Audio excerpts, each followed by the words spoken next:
Bonjour à tous.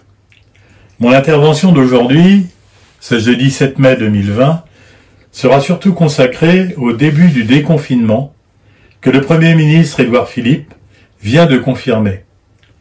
Après 56 jours de confinement, afin de contenir l'épidémie de coronavirus, nous allons progressivement réapprendre à vivre ensemble dans la sphère publique, tout en prenant le maximum de précautions. Retourner à l'école, retourner au travail, retrouver des loisirs, circuler dans la ville et plus loin, mais ceci demande un maximum de préparation, d'organisation. C'est le rôle des élus et des services de la ville qui ne ménagent pas leur peine. Reprendre l'école n'est pas si simple. Voici les mesures prises pour répondre aux demandes du gouvernement et en particulier du ministère de l'Éducation nationale. En effet, il revient aux maires de décider la réouverture des écoles publiques, communales, et c'est avec toute la prudence requise que je prends cette responsabilité.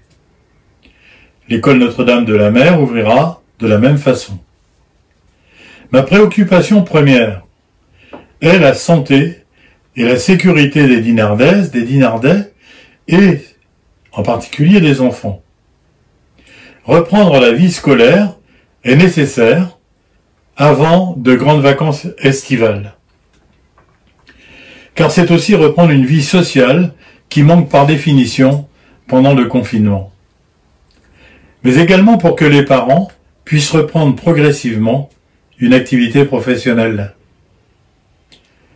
Après discussion avec les représentants de l'ensemble de la communauté éducative et des services de la ville, j'ai décidé d'ouvrir les écoles dinardaises à compter du jeudi 14 mai.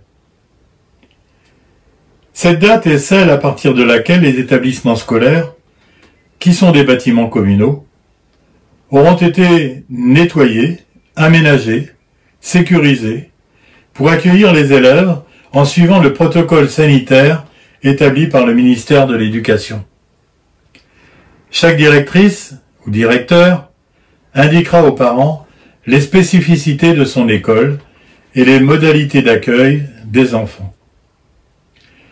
La réouverture des écoles s'accompagnera de la réouverture des garderies du matin et du soir, ainsi que de la restauration scolaire à compter du jeudi 14 mai aux horaires habituels. Cette rentrée n'étant pas obligatoire, seront accueillis les enfants dont les parents ont signalé la présence lors du sondage effectué par les directrices et directeurs durant le week-end du 1er mai. Il apparaît qu'au total, 224 élèves devraient rentrer sur 510, maternelle et élémentaire compris, soit 44%. Le taux oscillant entre 15 et 53 suivant les écoles. La réussite du dispositif élaboré par les équipes enseignantes, le service des affaires scolaires et les représentants de parents d'élèves suppose le respect des engagements pris. L'accueil de loisirs du mercredi rouvrira ses portes à compter du mercredi 20 mai aux horaires habituels, sous réserve de l'autorisation d'ouverture de la direction départementale de la cohésion sociale et de la protection des populations. Seront accueillies les familles fréquentant habituellement ce service municipal. Conscient des efforts que chacun doit consentir, alors que s'amorce le déconfinement, c'est par la concertation et le respect des règles collectives établies que nous réussirons ensemble cette transition.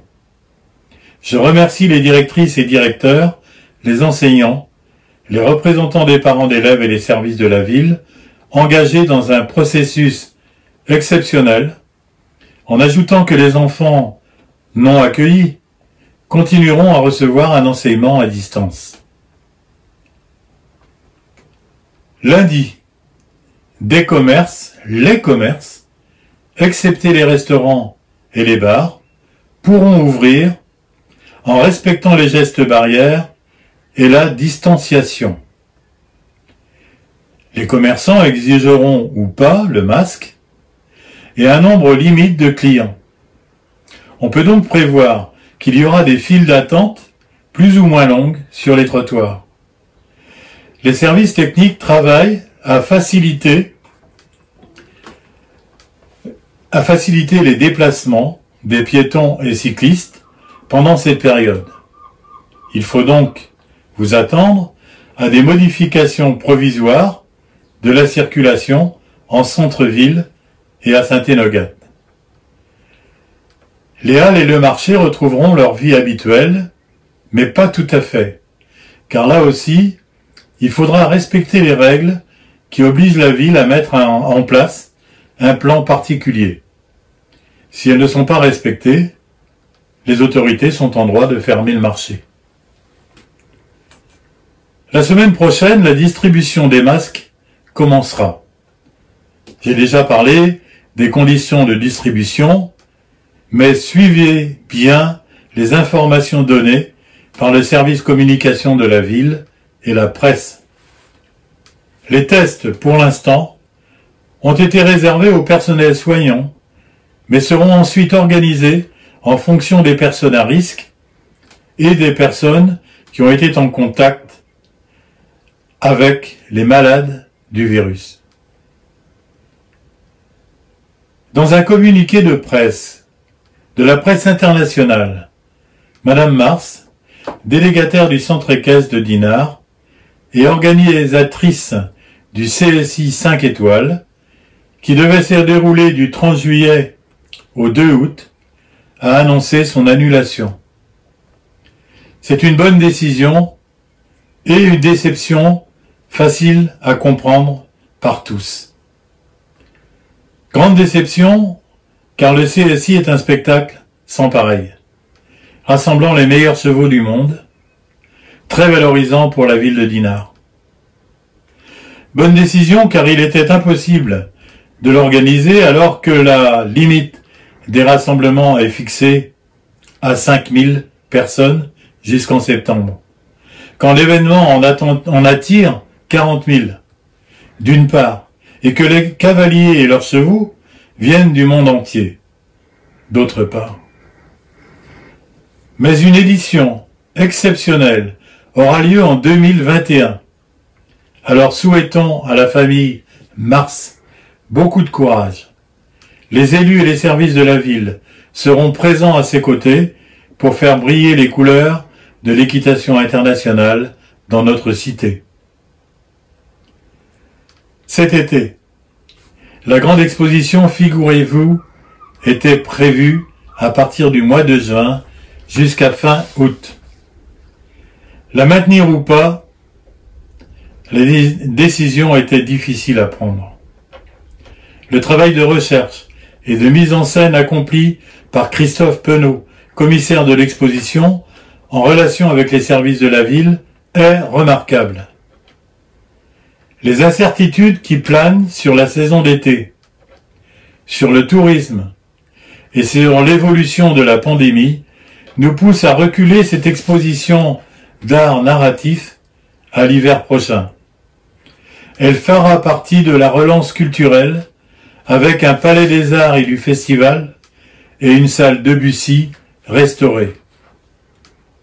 Nous comptons sur l'enthousiasme et l'engagement de Christophe Penaud et des artistes pour qu'elle soit une complète réussite. Nous avons mené d'ailleurs une large réflexion sur cette saison d'été et ce n'est pas fini. Elle ne doit pas être une saison blanche, comme on a pu le dire, mais nous devons l'adapter à une situation exceptionnelle et incertaine. Le confinement a ramené les gens à des besoins essentiels, immédiats, qui sont de profiter de l'extérieur, de la nature, et nous avons des arguments très forts. La plage, la mer, les promenades et une animation balnéaire classique. Malheureusement, des grands rendez-vous habituels qui font la réputation de Dinard ne peuvent pas être maintenus. La communication de la ville tiendra compte de ces éléments. Sur le plan budgétaire, on entend dire que la ville n'aurait pas de difficultés puisqu'elle aurait moins de dépenses. C'est une idée fausse, évidemment, car c'est compté sans la diminution conséquente des recettes. Le premier adjoint chargé des finances, avec son service, suit de près les modifications dues à l'épidémie. Actuellement, le manque à gagner dépasse le million d'euros, ce qui obligera bien sûr à revoir le budget. Demain, nous serons le 8 mai, date anniversaire de l'armistice de la Seconde Guerre mondiale, du moins en Europe. Demain, nous ne serons que 3 personnes à déposer une gerbe au pied du monument aux morts, mais nous représenterons en cette période de confinement toutes les Dinardaises, tous les Dinardais, et en particulier les anciens combattants et déportés et leurs familles. Je ne pourrai donc pas lire le message du président de la République. Vous le trouverez sur le site de la ville. C'était il y a 75 ans. L'été dernier, nous avons fêté les 75 ans de la libération de Dinard. Mais Dinard libéré ne voulait pas dire la fin de la guerre. Celle-ci allait encore durer 8 mois. Le 30 avril 1945, les troupes soviétiques entraient dans Berlin. Et Hitler se suicidait dans son bunker.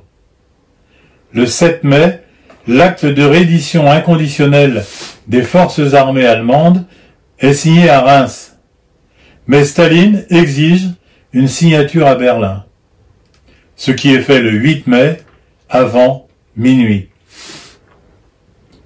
Depuis l'an dernier, un travail remarquable sur la guerre et l'après-guerre a été fait par Marc Bonnel et Renaud Blaise et tous leurs amis de Histoire et Patrimoine. Je vous invite à vous procurer leur publication. Lorsque les journaux du 9 mai 1945 annoncent la bonne nouvelle, les Dinardais et les habitants des communes voisines font face depuis 8 mois déjà au défi de l'après-guerre. À Saint-Malo, la réalité est pire, la ville est détruite à 80%. Désarmement et nettoyage des sites militaires, déminage des plages, déblaiement des ruines, début de reconstruction, organisation de la vie quotidienne lorsque tout manque, alimentation, énergie, transport, textile, cuir, médicaments, tous les bras sont nécessaires et la main-d'œuvre manque. C'est pourquoi le retour de plus d'1,5 million de prisonniers de guerre français et des camps de travail pendant l'été 45 permit de régler en partie le problème. Le retour des survivants des camps de concentration et d'extermination est beaucoup plus tragique. La mort continue à faire son œuvre sur des corps terriblement affaiblis, dénutris, torturés, sur des esprits qui ont vécu l'inexplicable.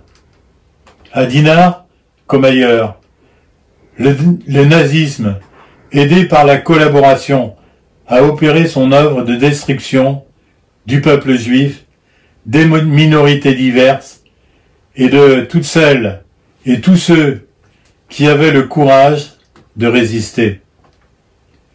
Chaque année, les associations d'anciens résistants et déportés et leurs enfants réalisent des expositions et des conférences à Dinard pour faire passer la mémoire de cette époque. Je les en remercie.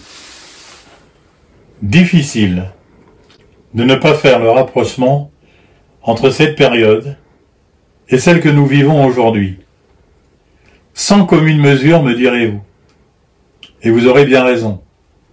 50 millions de morts, des pays détruits, qu'on mettra 30 ans à reconstruire, mais tout de même, il y a matière à réflexion sur notre fragilité individuelle et collective, sur les grands principes et les valeurs qui gèrent nos vies, sur l'avenir de notre planète.